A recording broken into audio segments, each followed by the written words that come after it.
가게 사는 증시 각도기. 안녕하세요. 증시 각도기 TV 시청자 여러분, 투자 여러분 안녕 안 하시죠? 블랙 프라이데이. 네.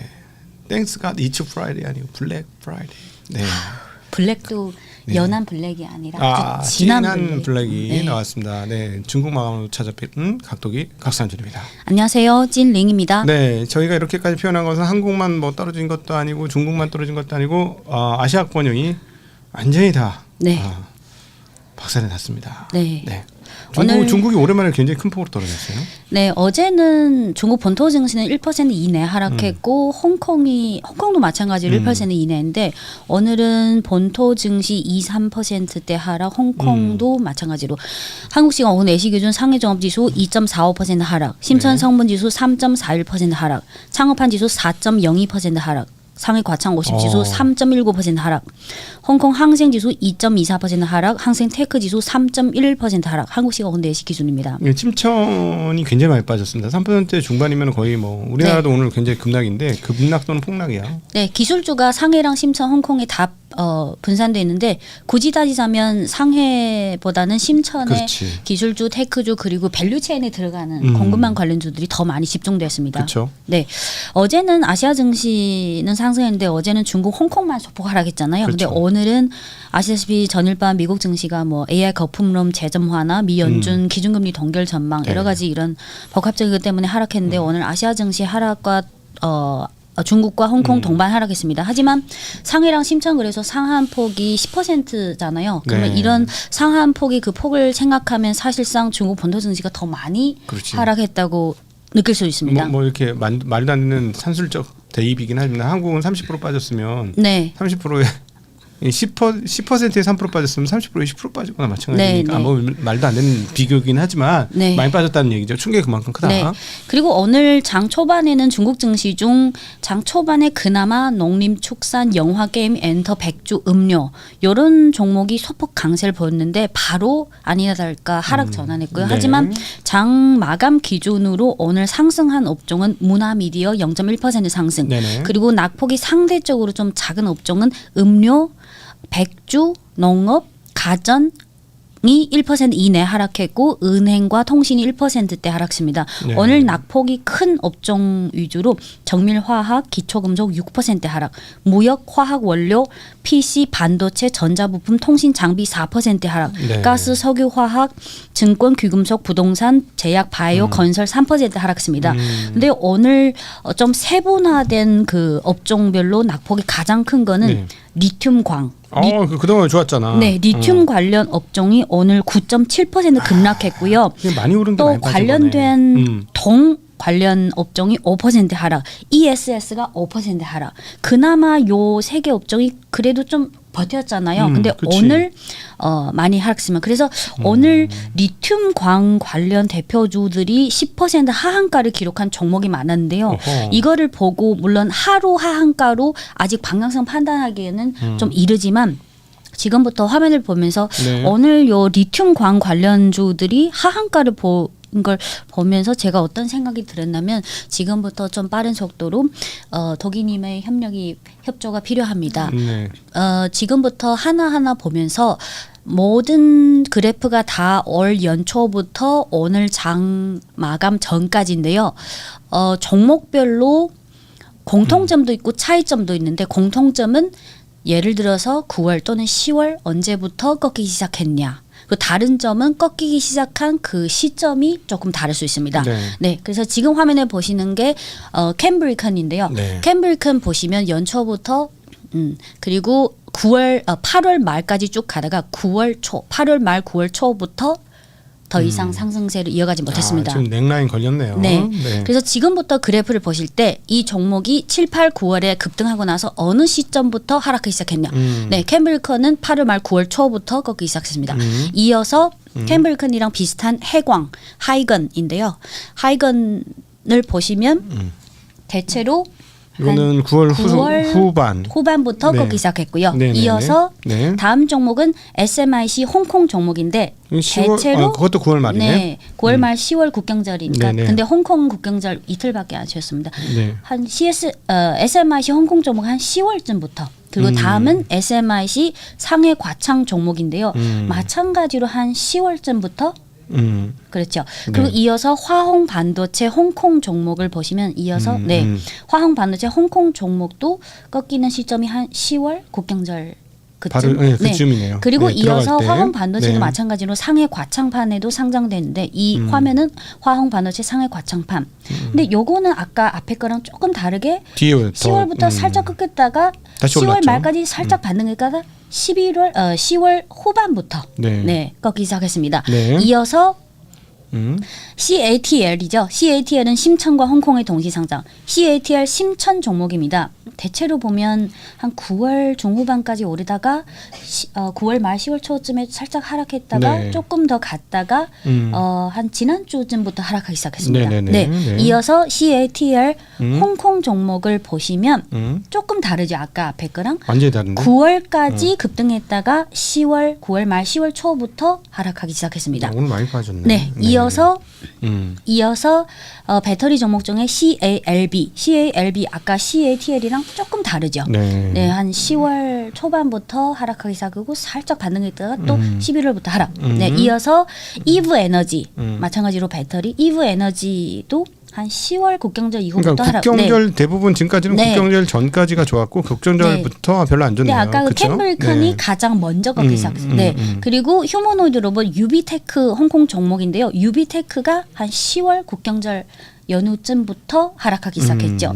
이어서 그 휴머노이드 로봇 유니츄랑 에지봇이 아직 비상장이라서 IPO 준비 중이라서 휴머노이드 로봇 본체는 유비테크 하나밖에 없고 사실. 근데 그 전기차나 내연차 자동차 부품주 중에 신사업으로 휴머노이드 로봇 쪽에 부품을 공급하는 그 탁보 그룹인데요. 탁보 그룹이 원래는 자동차 그 내장재, 내외장재 하다가 신사업으로 휴머노이드 로봇 쪽에서. 근데 탁보 그룹을 보시면 대체로 최근 몇 개월 보면 한 10월 초, 9월 말, 10월 초까지 오르다가 꺾기 시작했습니다. 이어서 마찬가지로 자동차랑 가전 부품주인데 신사업으로 휴머노이드 로봇 향까지 하는데 삼화라는 종목은 한 10월 중후반부터 꺾기 시작했죠. 11월에도 계속 하락세를. 얘는 그래도 제일 늦게 꺾였네. 네, 그죠? 조금 타이밍이 좀 뒤에서. 뒤로 가면서 버텼어요. 이어서 폭스콘 중국, 폭스콘 차이나의 종목을 보면 요거는 엔비디아랑 좀 관련된 거죠. 그렇죠. 또 엔비디아 밸류체인 관련. 와, 오늘 많이 떨어졌다. 네.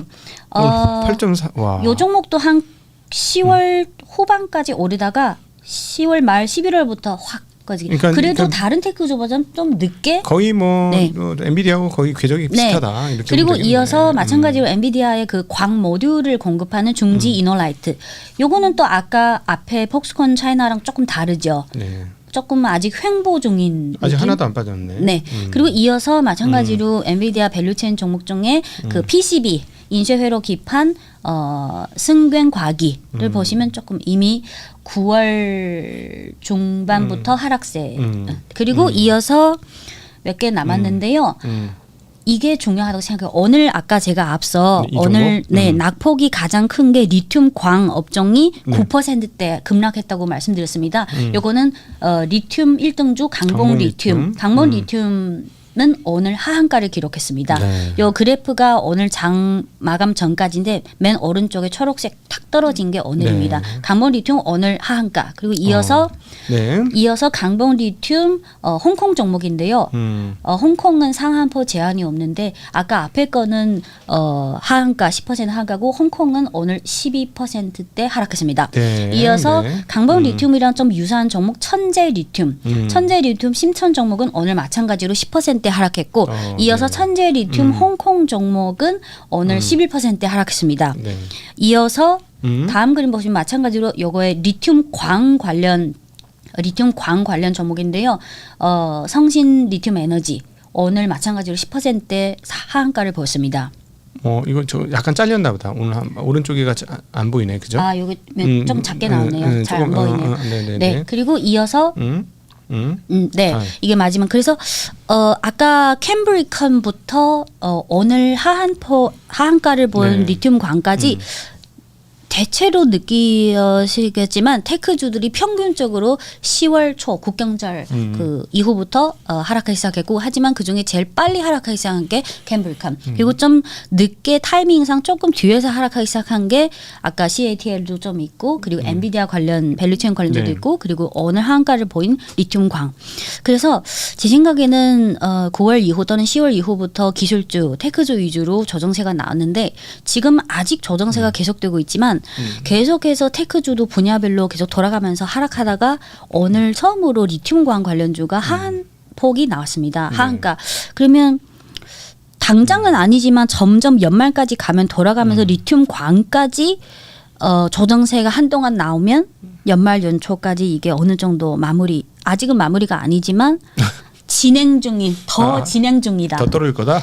그러니까 리튬광까지 충분히 떨어지고 나서 그러면 어느 정도 한 바퀴 다 돌지 않는 그런 네. 느낌이 들었습니다. 네네. 그래서 내일이 아니라 다음 주도 한 주에서 2주 동안 1주, 2주 동안 좀 더 지켜봐야 될 것 같습니다. 네. 네. 그래서 오늘은 뭐 증시를 뭐 개별주 분석해봤자 의미가 없는 것 같고요.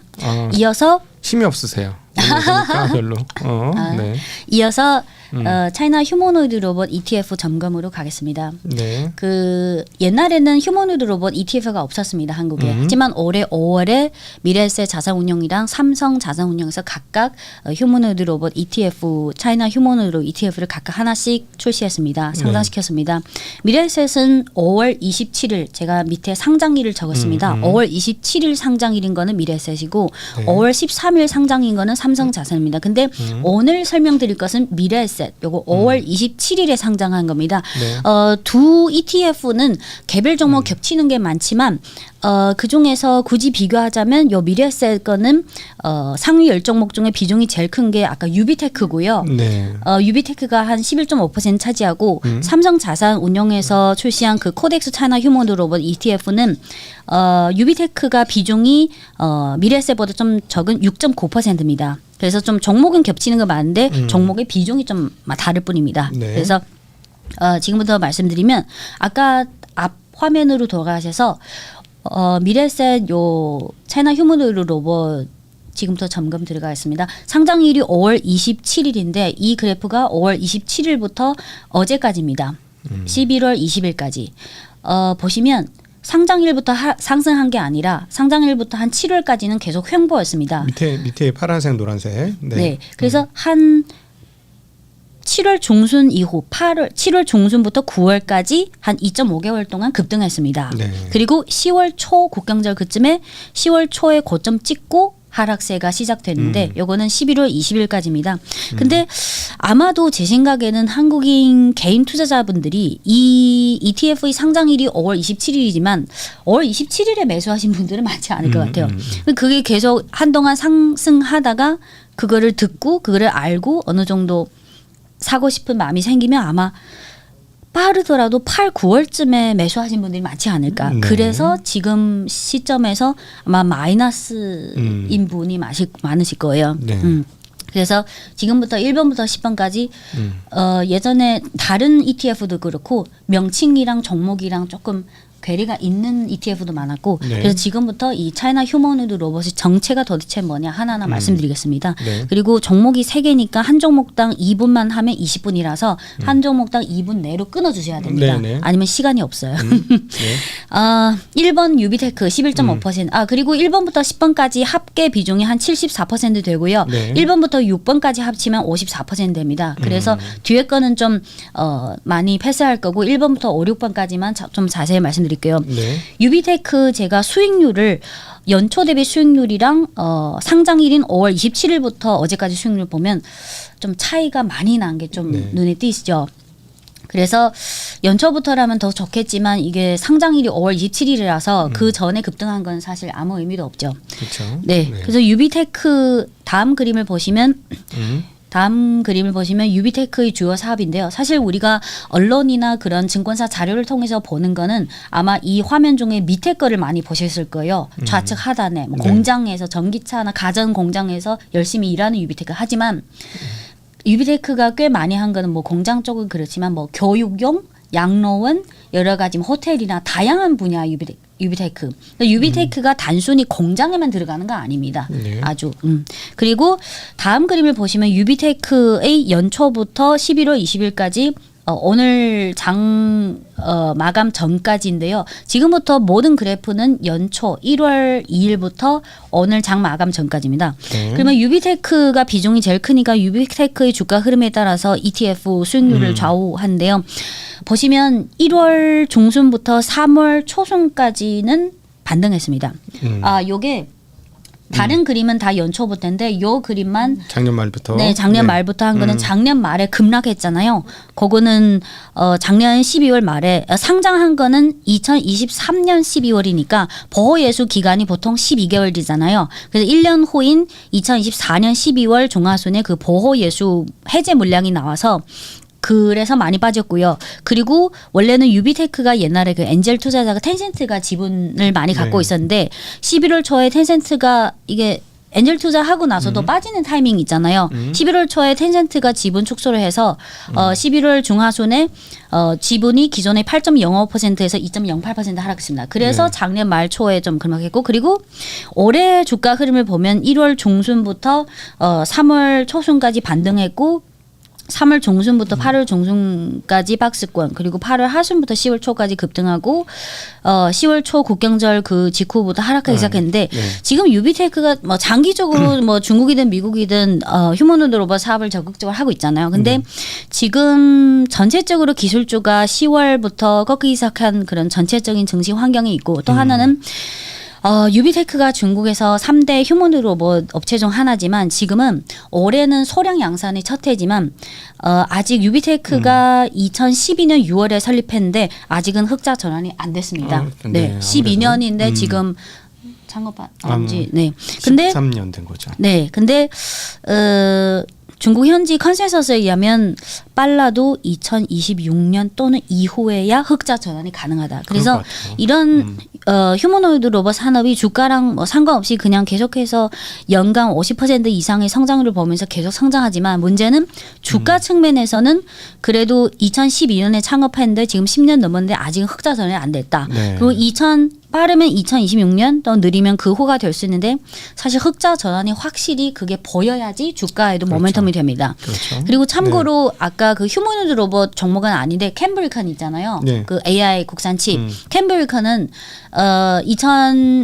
15년에 설립하고 나서 2024년 4분기에 처음으로 흑자 전환이 됐거든요. 그래서 그 흑자 전환 그 전보다 주가가 오르기 시작했습니다. 네네. 그래서 이제 유비테크가 아무리 중국 현지에서 상위 기업이긴 하지만 결국은 계속 많이 생산하고 판매해서 대규모 생산 및 판매가 돼서 결국 재무제표가 흑자 전환이 돼야 그렇지. 또는 되기 직전에 그런 될 것 같은 그런 그림이 보여야 주가 모멘텀이 좀 나올 것 같습니다. 네. 이어서 이번 종목은 삼화인데요. 네. 그림을 보시면 이 회사가 주로 매출 구성이 두 가지입니다. 60%는 에어컨이랑 이런 가전에 들어가는 열 처리 시스템 또는 냉각 처리 시스템 이런 쪽이고 오른쪽에는 매출의 40%는 자동차 부품으로 들어갑니다. 자동차 부품도 주로 열 처리 시스템, 열 관리 그런 시스템이랑 부품.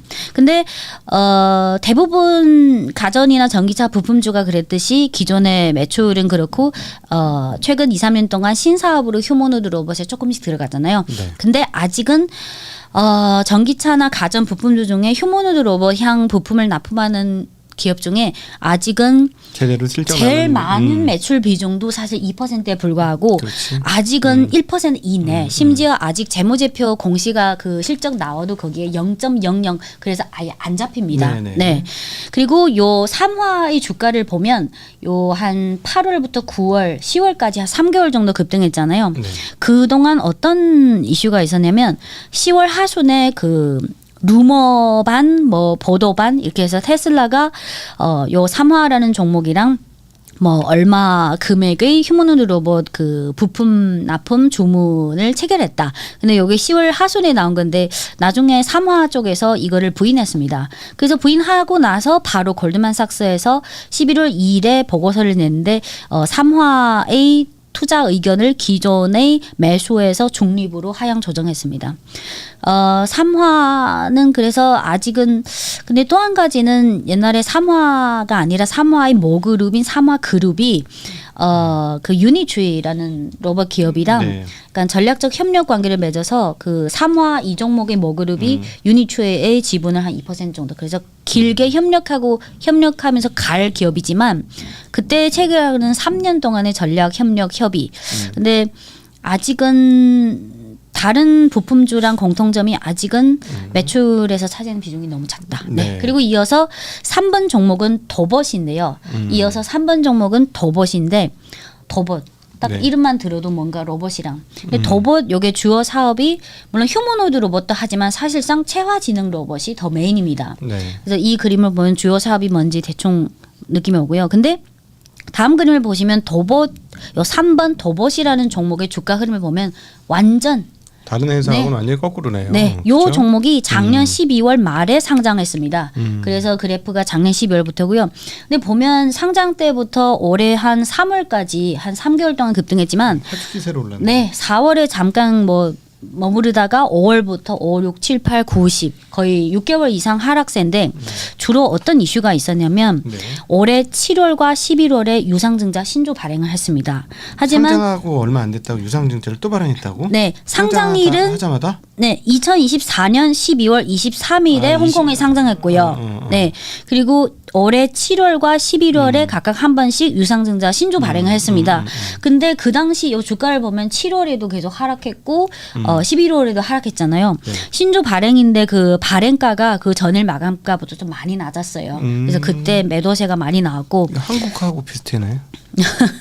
네, 그래서 이런 네. 부담 이슈가 있었고 두 번째는 말씀드렸다시피 이게 로봇, 뭐 체화지능 로봇이든 휴머노 로봇이든 요 도봇의 경우에는 창업해서 2015년에 설립됐는데 지금 아직 적자입니다. 네. 그리고 물론 2023년에 비해서 24년에는 적자 폭이 좀 축소됐고 올해도 작년보다 조금 더 축소될 건데 근데 확실히 흑자 전환 시점은 계속해서 좀 관망해야 될 것 같습니다. 네. 지금 로봇이 다 그래. 네. 지금 보면. 그래서 사실 올해 그 연초에 조금 오른 거랑 그 7, 8, 9월에 오른 거는 실질적인 그 실적보다는 이제 기대감으로 많이. 그렇죠. 네. 그리고 이어서 4번 종목은 항립애갑인데요.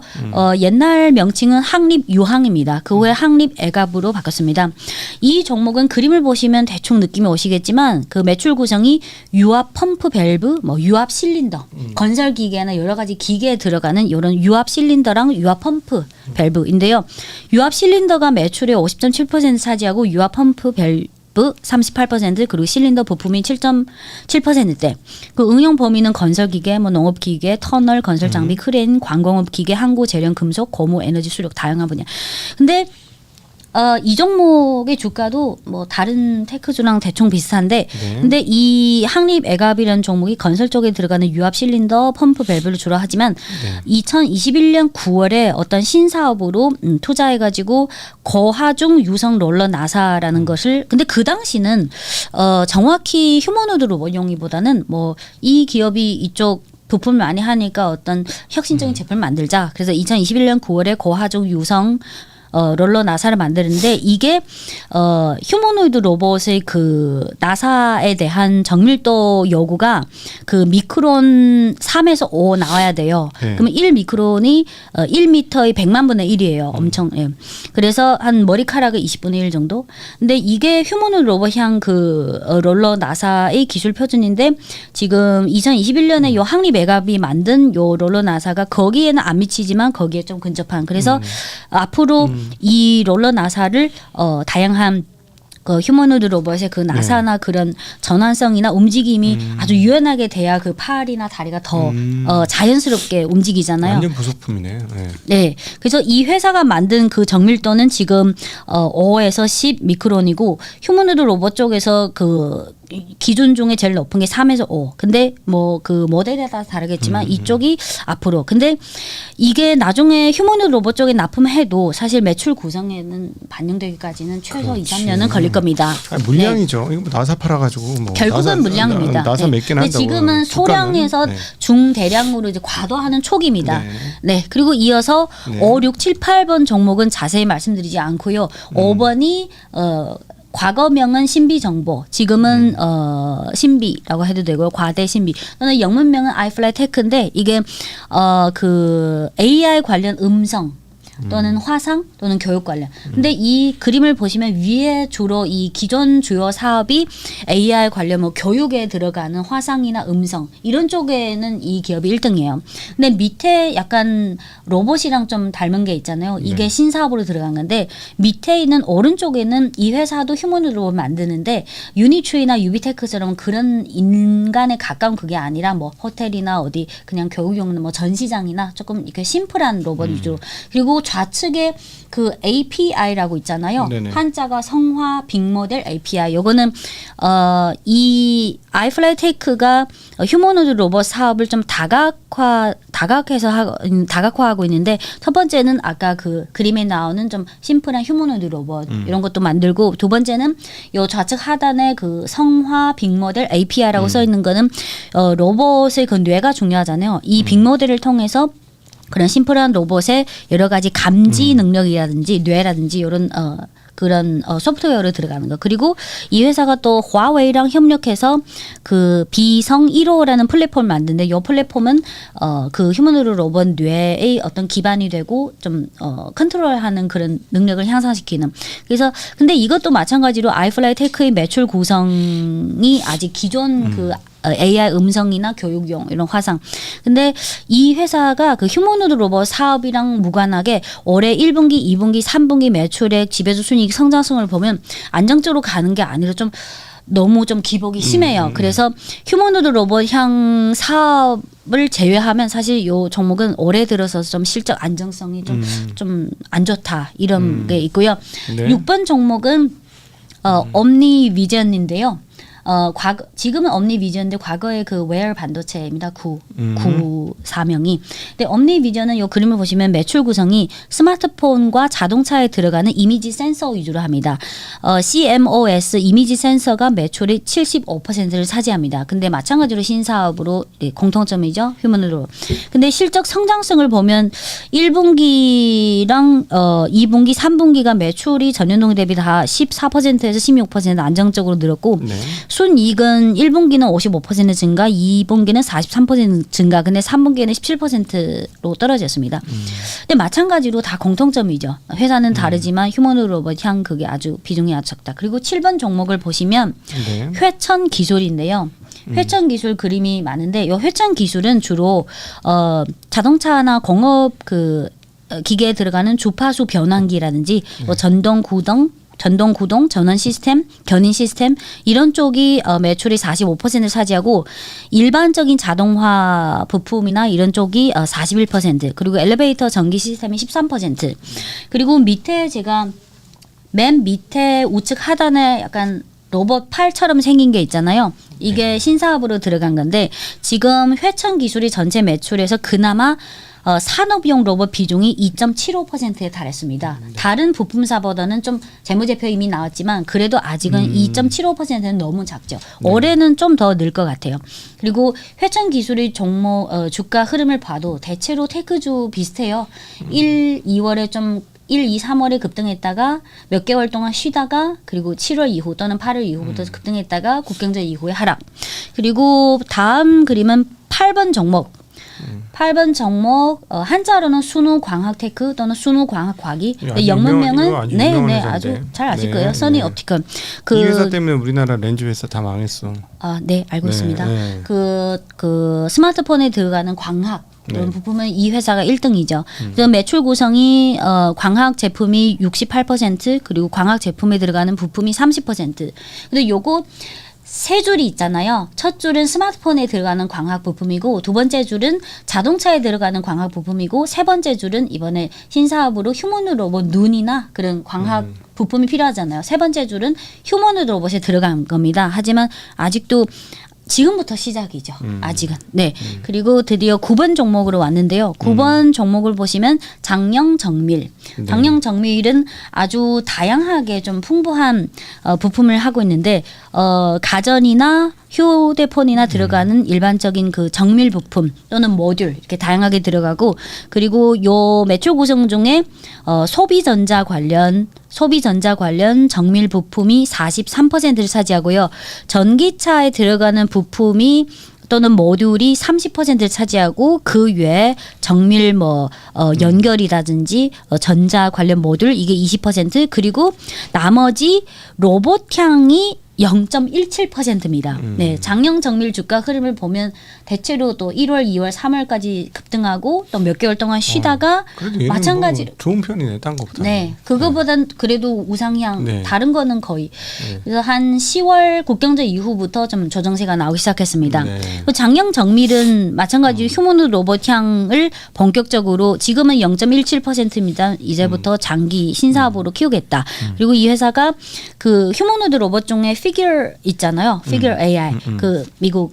근데 그 회사랑 그 협력 관계를 맺어서 올해부터 조금씩 이제 납품을 하기로 했습니다. 네. 그래서 이제부터 시작. 네. 드디어 마지막 10번이 탁보 그룹인데요. 그림을 보시면 이 탁보 그룹은 주요 사업이 자동차 내장재입니다. 내장재랑 내장재 부품이 32%고요.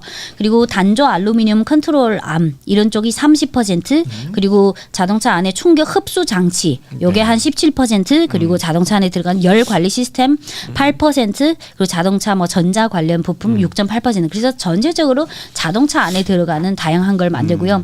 마찬가지로 다른 부품주처럼 휴머노드 로봇향 또는 산업 로봇향 사업을 신사업을 하는데 지금은 아직 매출에 잡히지 않고 있습니다. 네. 0.몇 %죠. 그래서 다음 그림을 탁보 그룹 주가가 이제 거의 연초 대비 거의 제자리.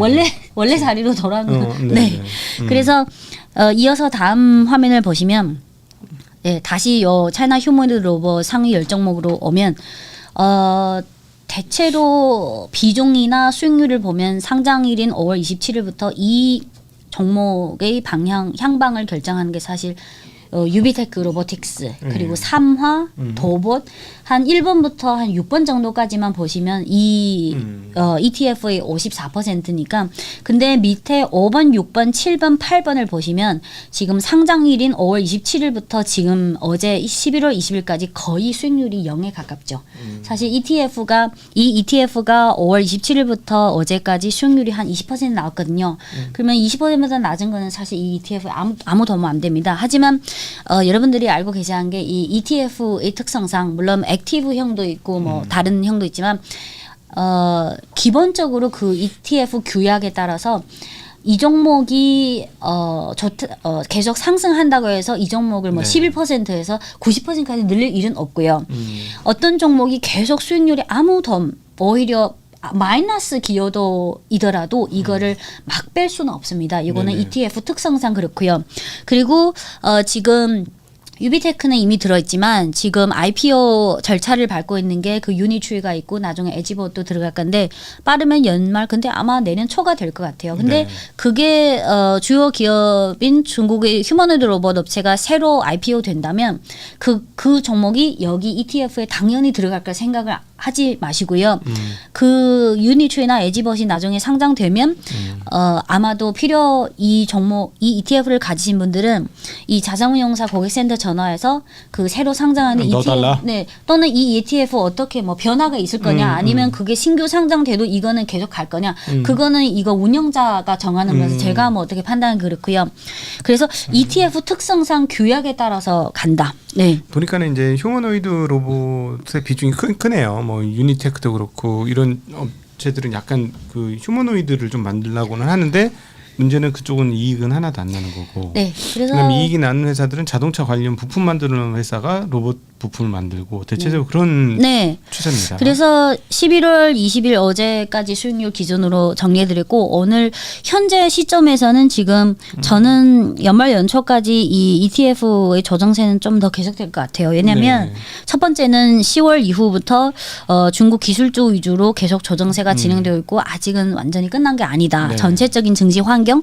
두 번째는 앞서 좀 언급해 드렸다시피 로봇 업체 중에 유비테크도 아직 흑자 전환이 안 됐습니다. 네. 빨라도 2026년 좀 느리면. 그리고 아직 그 IPO 준비 중인 유니트리 같은 경우는 이미 오래전에 흑자 전환이 됐는데 그 기업의 특징이 뭐냐면 유니트리가 원래는 사족 로봇으로 이미 작년 기준으로 글로벌 시장 점유율 70%. 근데 그 회사는 휴머노드 로봇 말고 사족 로봇으로 이미 흑자 전환이 됐어요. 네. 그 번 돈으로 지금 휴머노드 로봇 산업만 보면 아직은 적자인데 네. 이미 사족 로봇으로 이미 안정적인 재무 상황을 유지하기 때문에 그래서 근데 요 유비테크는 아직 흑자 전환이 안 됐어요. 네.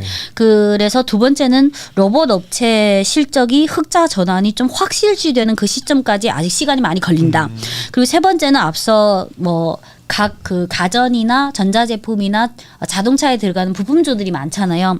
그런 부품주들이 너도 나도 2, 3년 전부터 또는 작년부터 신사업으로 휴머노이드 로봇향 부품으로 신사업으로 들어갔는데 물론 그 전기차랑 겹치는 부분은 근데 아직은 매출 중에서 아주 가장 높은 비중인 회천 기술도 아직은 2.75%에 불과하고 다른 대부분 부품주는 아직은 매출에서 아직 잡히지도 않습니다. 그래서 올해는 전체적으로 어떤 기대감이나 이제부터 소량 양산 뭐 시작이다. 올해가 원년 내년부터 좀 늘릴 거다. 확대될 거다. 근데 기대감이나 어떤 미래의 어떤 성장성 고성 그러니까 오늘 보니까 이게 ETF가 상당히 내러티브가 강하다라는 느낌을 네. 이걸 보면서 좀 지울 수는 없긴 하네요. 네. 그래서 오늘은 점검 차원에서 음. 말씀드렸고요. 나중에 또 새로운 ETF가 나오면 우선은 ETF 상장일을 확인하시고 네. 그 ETF 상위 종목 중에 보통은 1번부터 5, 6번까지 합치면 50% 이상이거든요. 네네. 그러면 적어도 1번, 2번, 3번의 개별 종목을 과거 1년, 2년, 한 3년까지는 이 종목이 어떻게 왔냐. 과거 1년에서 3년 동안 이미 급등 많이 했냐. 아니면 어떤 추세냐. 그걸 좀 확인하고. 그래서 이 ETF는 아무래도 마케팅 효과상 그 명칭을 조금 매혹적으로 짓는 경우가 있는데 그럼 그렇죠. 그거는 정상이지만 그래도 과거에 말씀드린 그 전기차 ETF도 그렇고 1등 비중이 CATL이잖아요. 네. 오히려 그 ETF에 들어가는 BYD나 세일스나 리오토는 지금 그 상장이 연초부터 지금까지 마이너스예요. 네. 그래서 나중에 여러분들이 뭐 보유하고 계시는 ETF나 그거를 뭐 미래 언제 저점 찍고 반등할지는 그거는 솔직히 신의 영역이라서 근데 지금 상황상 아직은 좀 조정세가 계속될 네. 것 같다.